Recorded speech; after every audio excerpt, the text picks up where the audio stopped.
नमस्कार मित्रांनो, स्वागत आहे तुमचं कन्सेप्ट क्लासेसमध्ये. आज आपल्याला सेकंड चॅप्टर बघायचा आहे, डायइलेक्ट्रिक मटेरियल. सो फर्स्ट लेक्चरमध्ये आपण बघितलं होतं कंडक्टिव्हिटी ऑफ मटेरियल. देन आता आपल्याला बघायचं डायइलेक्ट्रिक ऑफ मटेरियल.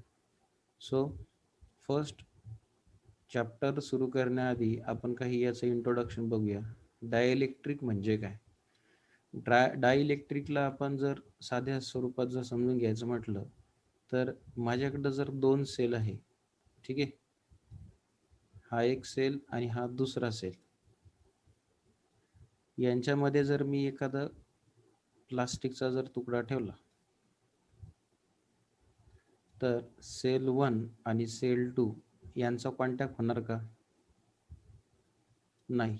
का? कारण प्लास्टिकमधून कुठल्याच प्रकारचं करंट हे काय होत नाही, फ्लो होत नाही. म्हणजे प्लास्टिक सध्या आपण म्हणतो काय, ते डायइलेक्ट्रिक मटेरियल आहे, ठीक आहे. बट आपण इलेक्ट्रॉनिक्समध्ये हे जे डायइलेक्ट्रिक मटेरियल वापरतो, तर हे dielectric material as a insulator म्हणून काम करतं. म्हणजे पॉझिटिव्ह आणि निगेटिव्ह चार्ज ह्या दोघांना काय करतं, ते सेपरेट करतं, राईट. म्हणजे त्यांच्यामध्ये काय असतं, एक अंतर ठेवण्याचं काम करतं, त्याला आपण म्हणतो डायइलेक्ट्रिक, ठीक आहे. मग आता प्रश्न येतो की डायइलेक्ट्रिकमध्ये फ्री इलेक्ट्रॉन असता का? In dielectric there is a no free electron. मग त्याच्यामध्ये जर फ्री इलेक्ट्रॉन नसेल तर त्याच्यातून आपण जर करंट जर फ्लो केला, right, flow through the dielectric, at that time तुमचा करंट हा काय असणार, झिरो. आता ह्या ज्या सगळ्या आपण गोष्टी बघतोय ह्या कशा आहे, आयडियली. आयडियली म्हणजेच काय, एक आपण ओरली सांगू शकतो किंवा ऑन पेज लिहू शकतो. बट ज्यावेळेस आपण याचा प्रॅक्टिकली विचार करतो, ठीक आहे, तर प्रॅक्टिकली डायइलेक्ट्रिक मटेरियलमध्ये काही स्मॉल अमाऊंटमध्ये काय असतं, फ्री इलेक्ट्रॉन प्रेझेंट असतं. बट आयडियली त्याच्यामध्ये फ्री इलेक्ट्रॉन होते का? नाही, राईट. बट ज्यावेळेस प्रॅक्टिकली तुम्ही बघता तर काही स्मॉल अमाऊंटमध्ये free electron is a present in a dielectric. So हे जर फ्री इलेक्ट्रॉन आहे, म्हणजेच ह्या फ्री इलेक्ट्रॉनला म्हटलं जातं लिकेज करंट. म्हणजे एखादा पाईप आहे, पाईपमध्ये जर पाणी भरलेलं आहे किंवा पाणी वाहत आहे आणि त्या पाईपातून एक छोटासा जर एक पिन जर आपण त्या पाईपाला जर मारली तर त्यातून जसं पाण्याचं लिकेज होतं, तशा प्रकारे ह्या एखाद्या वायरमधून आपला करंट पण हा काय होऊ शकतो, लीक होऊ शकतो, right. So this current is called as a leakage current. So हा लिकेज करंट कोणामुळे येतो, तर डायइलेक्ट्रिकमुळे येतो. समजतंय? तर डायइलेक्ट्रिक म्हणजे वन टाईपचं इन्सुलेटर असतं. त्यामध्ये आपण ज्यावेळेस आयडियली जर ही गोष्ट बघितली तर त्यामध्ये नंबर ऑफ इलेक्ट्रॉन हे नसतात.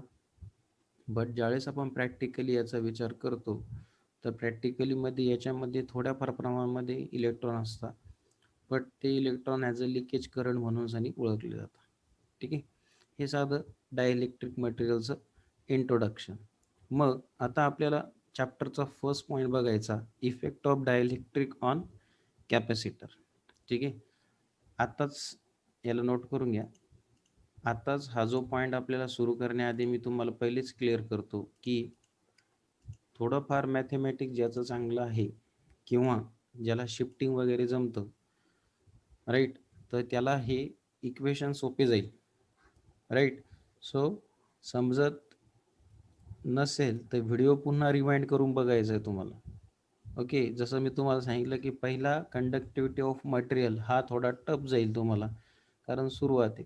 बट सेकंड चॅप्टरपासून हे नेक्स्ट चॅप्टर जे पण होतील, थर्ड फोर्थ फिफ्थ, ते हे सोपे जाईल, ठीक आहे. कारण ते कंडक्टिव्हिटी ऑफ मटेरियल फार बेसिक आहे, त्यामुळं तो थोडासा या बाकीच्या चॅप्टरपेक्षा वेगळा वाटतो, ठीक आहे.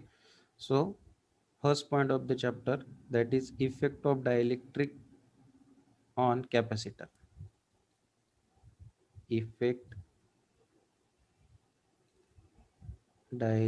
Effect of dielectric on capacitor. आता पहिले तुम्हाला माहित पाहिजे की कॅपॅसिटर म्हणजे काय. बघा, कॅपॅसिटर कशाला म्हणतो आपण? Capacitor is nothing but two parallel plate, two parallel conducting plate. Conducting plate म्हणजे ज्याच्यातून काय होतं, करंट फ्लो होतं. तर हे जे दोन पॅरलल प्लेट आहे, ओके, इज और which is separated by a distance. ह्या दोन प्लेटला एक विशिष्ट अंतरावर, सेपरेट डिस्टन्स वर ठेवलं जातं, इज डी. ठीक आहे. आणि ह्या ज्या दोन प्लेट्स असतात, हे बघा, आता ही एक प्लेट आणि ही एक प्लेट, याचा टर्मिनल,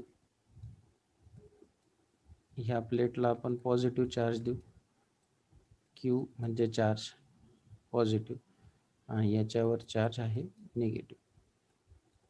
समजतंय? तर ह्या ज्या दोन प्लेट आहे, ह्या एका विशिष्ट अंतरावर ठेवल्या जातात, त्याला डिस्टन्स त्याचा असतं स्मॉल डी. लक्षात घ्या, आता कॅपिटल डी हा थोडा वेगळ्या टर्मने रिप्रेझेंट केला जाईल. जे सांगतो ते व्यवस्थित लक्ष द्या. Small D is the distance between what, this two parallel plate.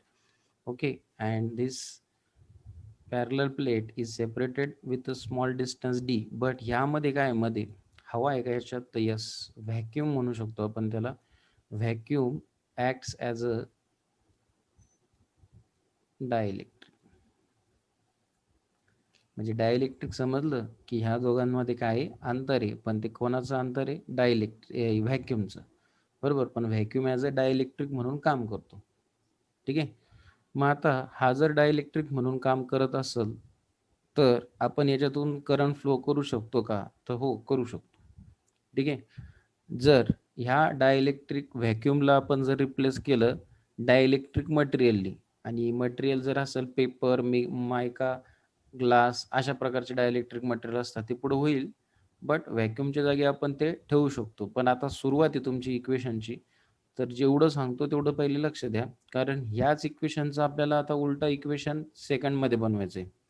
ठीक आहे, याचंच कन्व्हर्जन. तर जे पॉईंट सांगतो ते एकदा व्यवस्थित लक्ष द्या.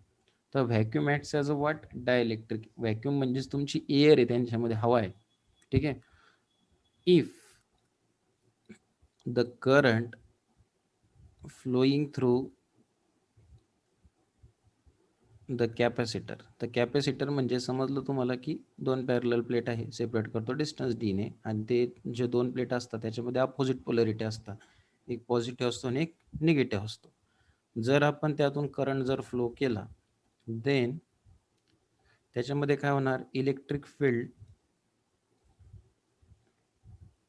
E is generated. Electric field generate होणार ना त्यातून, कारण करंट पास होतो कॅपॅसिटरमधून. तर इलेक्ट्रिक फील्ड काय झाली, प्रोड्यूस झाली. So this electric field is written as, आपण आता याला कसं लिहू शकतो, तर electric field is written as E is equals to potential difference V divided by D. लक्ष द्या, ई ही तुमची इलेक्ट्रिक फील्ड आहे,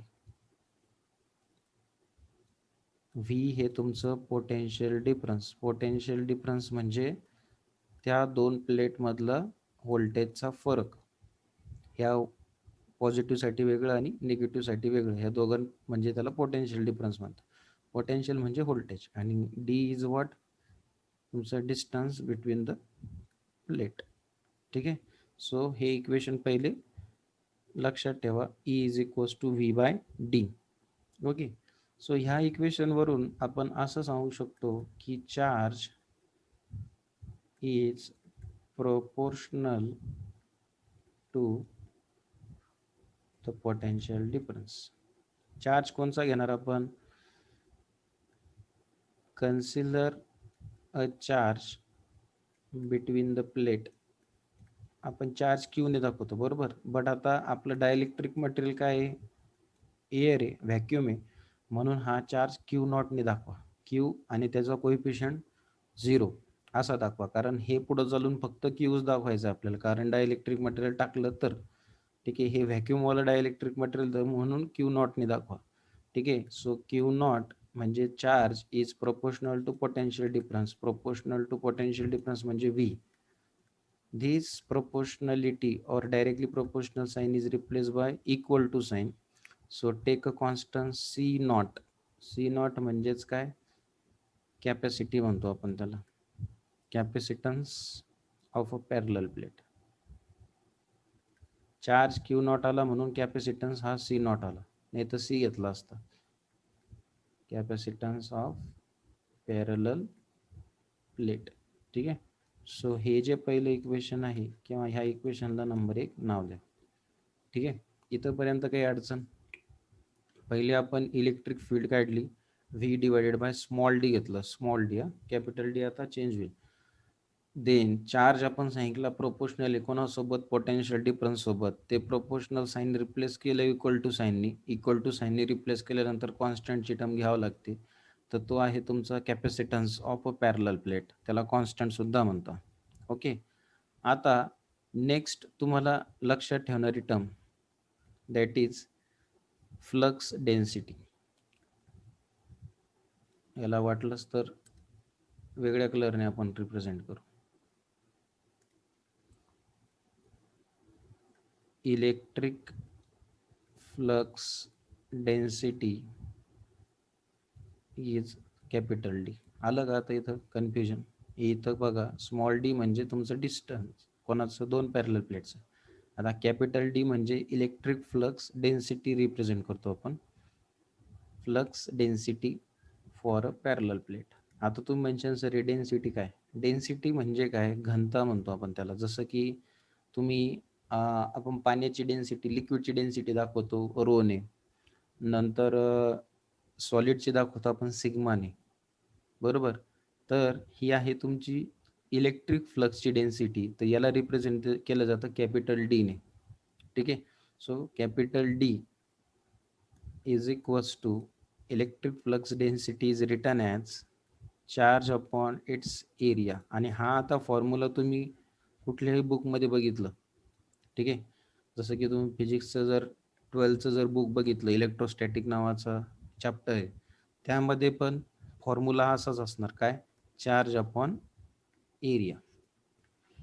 ठीक आहे. एरिया म्हणजे तुमचा त्या कॅपॅसिटरमधून किती तुम्ही चार्ज पास करताय, किती एरियामधून, तर तो एरिया झाला तो. ठीक आहे, चार्ज अपॉन एरिया. सो हा एक नवीन फॉर्म्युला आहे.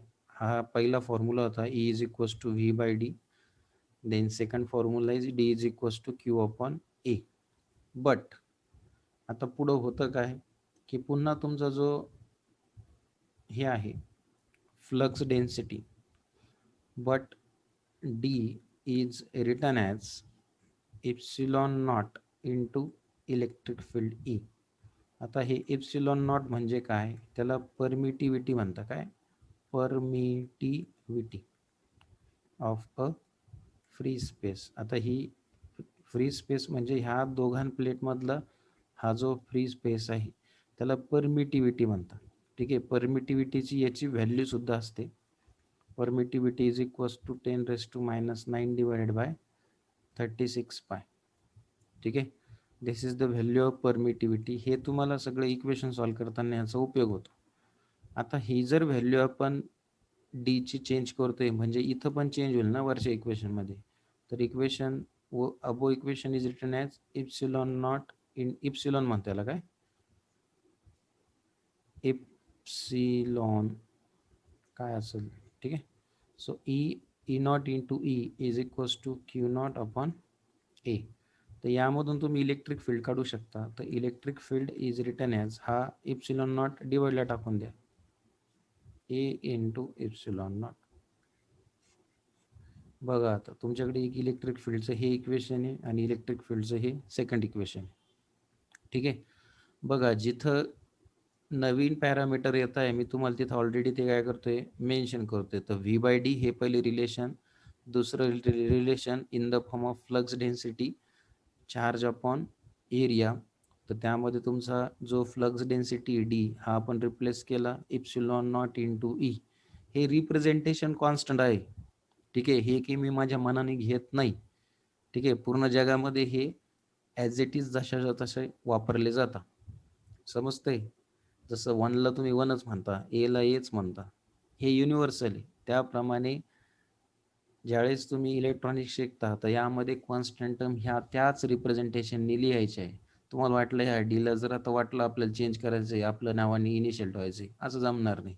ठीक आहे. तर जे आहे तेच तुम्हाला तिथं ठेवावं लागतं. देन डीची व्हॅल्यू आपण अपडेट करून यामध्ये इथं पुट केली, अब इक्वेशनमध्ये पुट केले आणि ईची व्हॅल्यू फाइंड केली. ही डीची व्हॅल्यू बघा, डी इज इक्वल्स टू इथं पुट केलं epsilon naught into E, then E as it is ठेवलं एल एच एसला आणि इप्सिलॉन नॉट इंटूचा इकडे गेलं राईट साईडला काय होईल डिवाइड. ठीक आहे. सो याला नोट करून घ्या, ह्या इक्वेशनला पुढे आपल्याला कंटिन्यू करायचं आहे आणखी. ओके.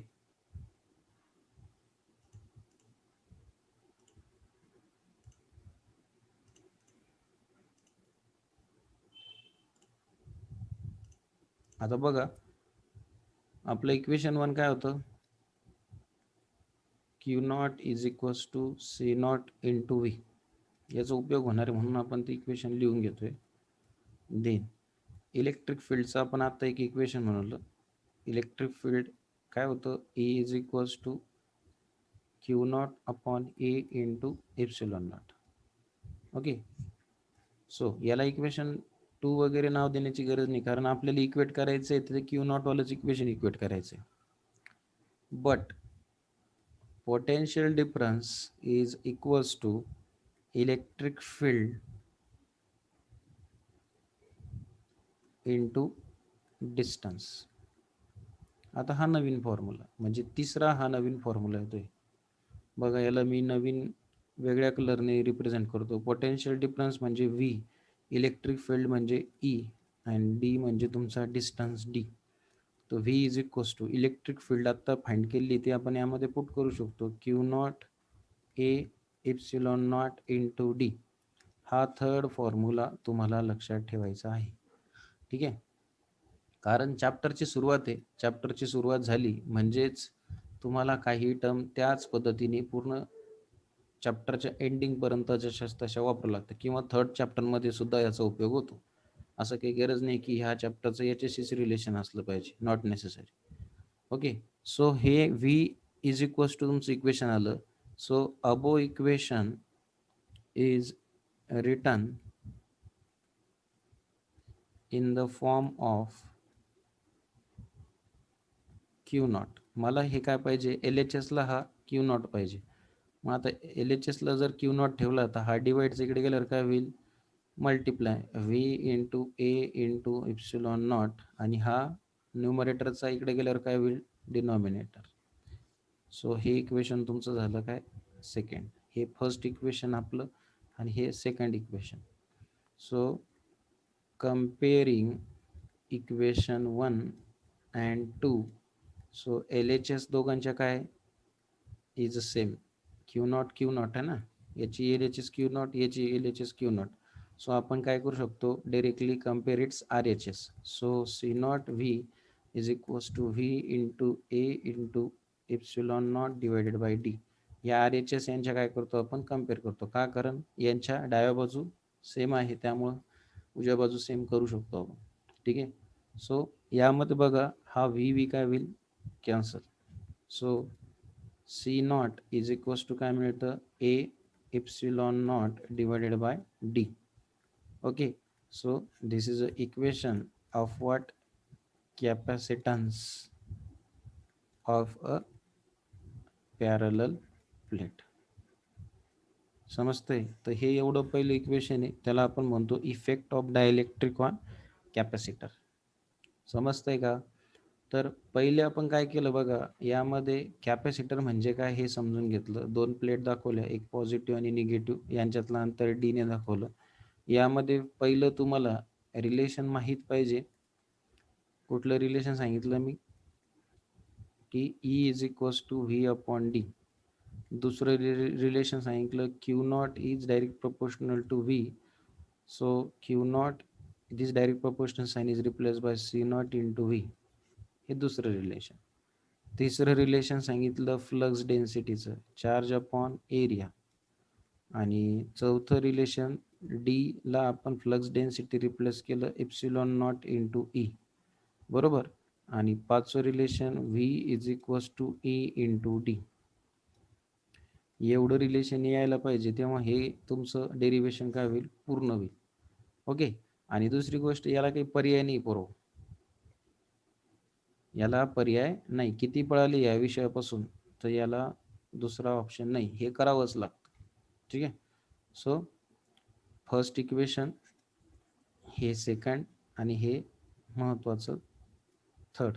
हे 3 जर इक्वेशन तुम्ही लक्षात ठेवले तरी तुमचं डेरिव्हेशन पूर्णपणे काय होतं, सॉल्व्ह होतं.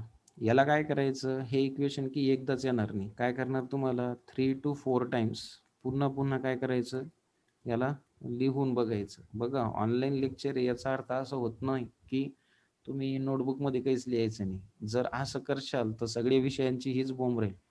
ठीक आहे. प्रत्येक विषय तुम्हाला लिहावा लागणार, त्यानंतरच तो तुम्हाला तुमच्या हाताखालून जाणार. ठीक आहे. So this is the what first equation, effect of dielectric on capacitance. आता जसं की मी म्हटलं की ह्या 2 पॅरलल प्लेटमध्ये काय होतं, डायलेक्ट्रिक आपलं एअर होतं, काय म्हणतो आपण, व्हॅक्यूम म्हणतो. पण आता काय करायचं, ॲक्च्युअल सॉलिड मटेरियल वापरायचं. ठीक आहे. सो याला नोट करून घ्या. Next,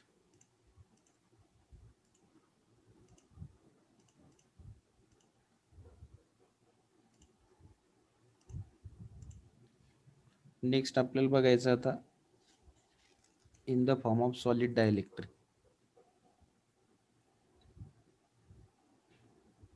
parallel plate capacitor.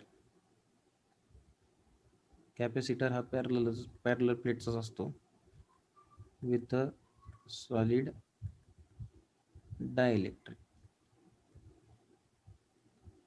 पहिले काय होतं, व्हॅक्यूम होतं, आता सॉलिड डायलेक्ट्रिक वापरायचं. म्हणजे इथं सी नॉट वगैरे गोष्टी येणार का, नाही.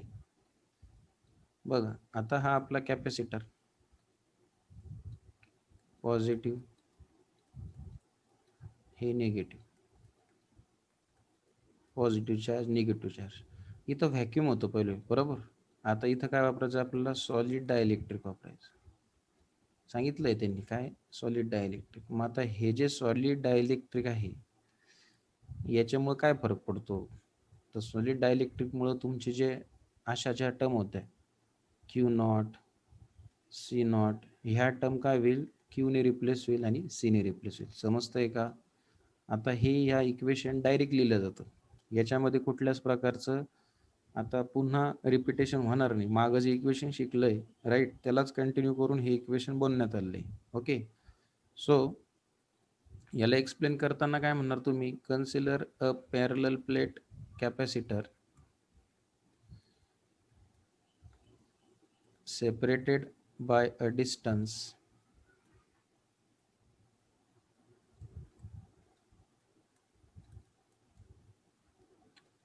d with solid dielectric material.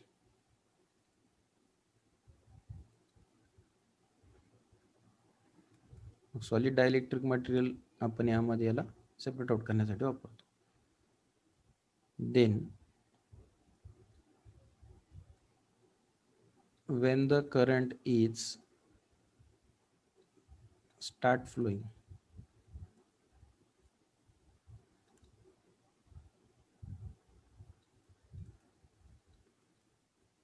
तर कॅपॅसिटर मधून आपण जर करंट पाठवला तर काय होईल, यामध्ये आपण आत्ताच पहिले बघितलं की चार्ज इज प्रोपोर्शनल टू, पहिल्या इक्वेशनमध्ये proportional to what, potential difference. आत्ता सांगितलं तुम्हाला मी, चार्ज कशाने रिप्रेझेंट करायचा आहे, क्यूने. क्यू नॉटने रिप्रेझेंट करायचा का, आता नाही, आता क्यूने रिप्रेझेंट करायचं. कारण हे काय, यांच्यामध्ये डायलेक्ट्रिक मटेरियल हे सॉलिड आहे. हवेचं जर असलं असतं तर क्यू नॉट आला असतं. ठीक आहे. So proportional to potential difference V. Then हा डायरेक्टली प्रोपोर्शनल साईन रिप्लेस करतो आपण इक्वल टू साईननी. तर कॉन्स्टंट काय वापरायला पाहिजे, दॅट इज अ सी. तिथं आपण सी नॉट वापरायचो, पण आता सी नॉट वापरणार का, नाही, आता वापरणार सी. म्हणजे Q is equals to equation काय झालं, सी व्ही. इक्वेशन आपलं पहिलं झालं, बरोबर. त्यानंतर आपण याला बघितलं होतं in the form of density equation, बरोबर. सो आता डेन्सिटीवालं इक्वेशन याच्यामध्ये लिहिण्याची गरज नाही. तो आपण काय करणार, यामध्ये एका शब्दामध्ये याला आपण रिप्रेझेंट करून टाकू आणि कन्सिडर करू. In a previous equation, we write a capacitance of a parallel plate of dielectric is vacuum. याचा आपण व्हॅक्यूम मध्ये काय इक्वेशन म्हणलो शेवटचं, की C not is equals to epsilon not into A divided by D, याच्या आधीच equation. So similarly in a solid dielectric material, we write a capacitance of a parallel plate for a dielectric material solid. तर ह्या C नॉटला आपण represent करायचं कशाने, C ने. Epsilon नॉटला represent करायचं इप्सिलॉननी. ए ला एच येणार आणि डी ला डीच येणार. ठीक आहे, हे इक्वेशन आपलं त्यातलं होतं थर्ड आणि हे इक्वेशन आपण घेऊ फोर्थ. ठीक आहे, so divide equation 4 by equation 3 म्हणजे C divide by C not. हे इक्वेशन न्यूमरेटरला घ्या आणि हे equation denominator. Numerator and denominator. So C divided by C not L H S झाली.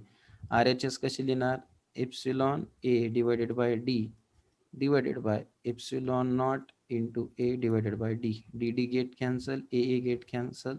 सो इथं राहतं फक्त epsilon divided by epsilon not. समजतंय का. So C divided by C naught is equals to epsilon upon epsilon naught. This is your parallel plate capacitor with a solid dielectric. ठीक आहे, then पुढं चालून हा epsilon upon epsilon not is nothing but E epsilon not और epsilon R. Epsilon R is called as a relative permittivity. Relative, R stand for relative permittivity. Okay, so याला मी highlight करतो वाटलंच तर. Epsilon not called as relative permittivity. आता ह्या relative परमिटिव्हिटीमुळं काय होतं की प्रत्येक मटेरियलसाठी वेगवेगळ्या मटेरियल जसं असेल तशाप्रमाणे म्यू एप्सिलॉन आरची व्हॅल्यू ही काय होते प्रत्येक मटेरियलसाठी चेंज होते. बरोबर. तर बघा यामध्ये आपण फक्त एवढाच बदल केला की सॉलिड डायलेक्ट्रिक घेतलं, व्हॅक्यूम आपण घेतला नाही. व्हॅक्यूम नाही घेतला म्हणून क्यू नॉट रिप्लेस केला क्यू ने आणि सी नॉट रिप्लेस केला सी ने. आणि तुमच्या समोरच हे काय इक्वेशन आहे, हे इक्वेशन आपण प्रिव्हियसच घेतलं. ठीक आहे, आणि ह्या प्रिव्हियस इक्वेशनला आपण काय केलं, डायरेक्टली मॉडिफाय केलं. आता तुम्ही म्हणशान एक्झाममध्ये डायरेक्टली यायचं का, येस तर डायरेक्टली या. ठीक आहे, पण हे तुम्हाला इक्वेशन काय पाहिजे, लर्न असलेलं पाहिजे. आणि हे लर्न करावं लागतं कारण तुम्हाला याच्यावर इक्वेशन सॉल्व करायला किंवा क्वेश्चन असतं. ठीक आहे, न्यूमरिकल आपण म्हणतो त्याला. तर ते न्यूमरिकलमध्ये याचा उपयोग होतो. याचा डिवाइड, यांचा दोघांचा रॅशो घेतला, सेम टर्म कॅन्सल आउट केल्या. इप्सिलॉन अपॉन इप्सिलॉन नॉट म्हणजेच तुमचा इप्सिलॉन आर झाला. इप्सिलॉन आर म्हणजेच रिलेटिव्ह परमिटिव्हिटी. ठीक आहे, तर याला नोट करून घ्या. आपण आता बघूया की मटेरियलसाठी रिलेटिव्ह परमिटिव्हिटीची व्हॅल्यू कशी असते.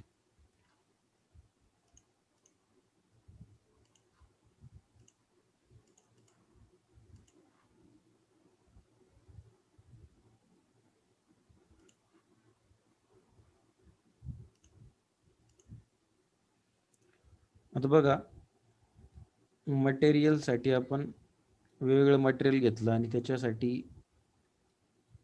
एप्सिलॉन नॉट आर याची रिलेटिव्ह परमिटिव्हिटीची व्हॅल्यू किती असते. फर्स्ट व्हॅक्यूम म्हटलं आपण, जे की एअर आपण म्हणतो याला. व्हॅक्यूमसाठी रिलेटिव्ह परमिटिव्हिटी 1 असते. दुसरं एअर. ठीक आहे, एअरसाठी परमिटिव्हिटी समवॉट थोडी जास्त असते 1.0057. ठीक आहे, व्हॅक्यूम म्हणजे निर्वात पोकळी म्हणतो आपण त्याला. एअर नंतर येतं बघा सॉलिड सबस्टन्सेससाठी, जे की आपण आता डायलेक्ट्रिक मटेरियल वापरलं होतं. तर सॉलिड सबस्टन्सेससाठी किती असतं ते 1 to 10, 1 ते 10च्या दरम्यान. फोर्थ वॉटर म्हणजेच लिक्विडसाठी किती असते, सॉलिडसाठी एवढी, तर लिक्विडसाठी किती, तर ग्रेटर दॅन 10, म्हणजे 10 पेक्षा जास्तच असणार. बघा, परमिटिव्हिटी, रिलेटिव्ह परमिटिव्हिटी वॉटरची जास्त आहे सॉलिडपेक्षा. आणि फिफ्थ गॅसेसमध्ये सगळ्यात जास्त असेल, म्हणजेच higher than that of liquid, greater than of liquid, म्हणजे 10 पेक्षा किंवा 10च्या पुढे जी असेल आणि त्याच्या पुढची जी संख्या असेल तर ती गॅसेससाठी. तर जसं जसं आपण एअरमध्ये कन्वर्ट होतोय, राईट, त्याप्रमाणे रिलेटिव्ह परमिटिव्हिटी काय होते, ही वाढत जाते. तर हे यावरून समजतो. ठीक आहे.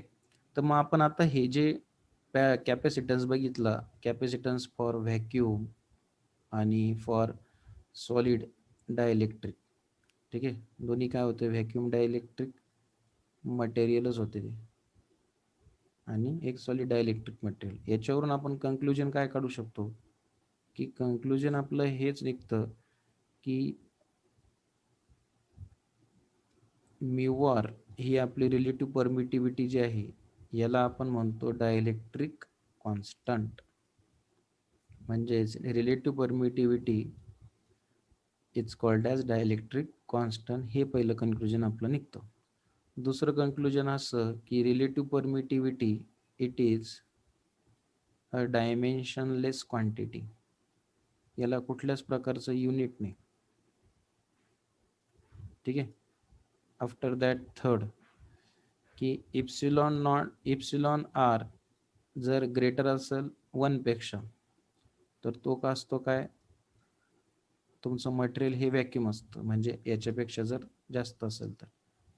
फोर्थ, इप्सिलॉन नॉट आर जर इक्वल असेल तर आपण म्हणतो व्हॅक्यूम. आणि जर epsilon not R is greater than 1, then it is called as all dielectric material, किंवा मीडियम म्हणू शकतो. मीडियम इज ऑल डायइलेक्ट्रिक, म्हणजे 1 पेक्षा कमी असेल तर किंवा जास्त असेल तर. ठीक आहे. आफ्टर दॅट, यावरून आपण इफेक्ट ऑफ डायइलेक्ट्रिक मटेरियलचं स्टेटमेंट लिहू शकतो. म्हणजे आपण त्याला लिहू शकतो की फॅक्टर अफेक्टिंग द कॅपॅसिटन्सवर कसे फॅक्टर अफेक्ट करतात. बघा, आपलं इक्वेशन जे आलं होतं सॉलिड डायइलेक्ट्रिकसाठी, सॉलिड डायइलेक्ट्रिक कॅपॅसिटन्स, काय लिहिलं होतं आपण, तो C is equals to epsilon into A divided by D होता. बरोबर. आता याला आपण एक्सप्लेन करू की पहिला फॅक्टर काय आहे, की कॅपॅसिटन्स म्हणजे C इज डायरेक्टली प्रोपोर्शनल. आता हे डायरेक्टली प्रोपोर्शनल कोणासोबत आहे बघा, C is direct proportional to epsilon. C is direct proportional to area, कारण हे एका सरळ रेषेत आहे. ठीक आहे. नंतर हा डिवाइडला चालला ना, C सोबत D हा डिवाइडला आहे, म्हणून C is inversely proportional to D. लक्षात असू द्या, डायरेक्टली प्रोपोर्शनल मध्ये एक क्वांटिटी वाढली तर दुसरी क्वांटिटी वाढते, एक क्वांटिटी वाढली तर दुसरी क्वांटिटी वाढते. बट इनव्हर्सली मध्ये कॅपॅसिटन्स वाढला तर तुमचा डिस्टन्स कमी होतो. समजतंय. जर डिस्टन्स वाढलं तर कॅपॅसिटन्स कमी होतो, उलट व्हाईस वर्सा. ठीक आहे. सो यामध्ये आपण फर्स्ट कन्क्लुजन काय करू शकतो, की capacitance is direct proportional to its permittivity. Right, permittivity म्हणतो ना आपण याला. याला काय म्हणतो आपण, कॅपॅसिटन्स. कॅपॅसिटन्स इज, याला म्हणतो आपण डायरेक्टली प्रोपोर्शनल टू परमिटिव्हिटी. हे पहिला फॅक्टर आहे की कॅपॅसिटन्स वाढला तर परमिटिव्हिटी वाढते. दुसरा फॅक्टर काय सांगितलं आम्ही, की capacitance is directly proportional to area. Capacitance जर वाढला तर एरिया सुद्धा वाढतो, एरिया डिक्रीज झाला तर कॅपॅसिटन्स सुद्धा डिक्रीज होतो. Third, capacitance is inversely proportional to distance. Capacitance जर वाढला तर डिस्टन्स काय होतं, कमी होतं, किंवा डिस्टन्स जर वाढलं तर कॅपॅसिटन्स कमी होतं. ठीक आहे. So these are the factors which is related to the what, capacitance. समजतंय. तर याला नोट करून घ्या. आपण आजच्या लेक्चरमध्ये फर्स्ट फर्स्ट लेक्चर बघितलं आपण याचं कशाचं, डायइलेक्ट्रिक मटेरियलचं. ह्या डायइलेक्ट्रिक मटेरियलमध्ये फर्स्ट आपण बघितलं की इंट्रोडक्शनमध्ये डायइलेक्ट्रिक म्हणजे काय. दुसरं आपण बघितलं कॅपॅसिटर म्हणजे काय. थर्ड बघितलं कॅपॅसिटरच्या कंडिशनमध्ये व्हॅक्यूम ॲज अ डायइलेक्ट्रिक जर पहिली कंडिशन आली तर व्हॅक्यूमसाठी आपण C not, A Q not आणि सी नॉटची कंडिशन घेतो व्हॅक्यूमसाठी. आणि त्याचबरोबर चौथं आपण बघितलं की सॉलिड आपण जर डायइलेक्ट्रिक घेतलं, हेडिंगनुसार नाही जाते मी, ठीक आहे.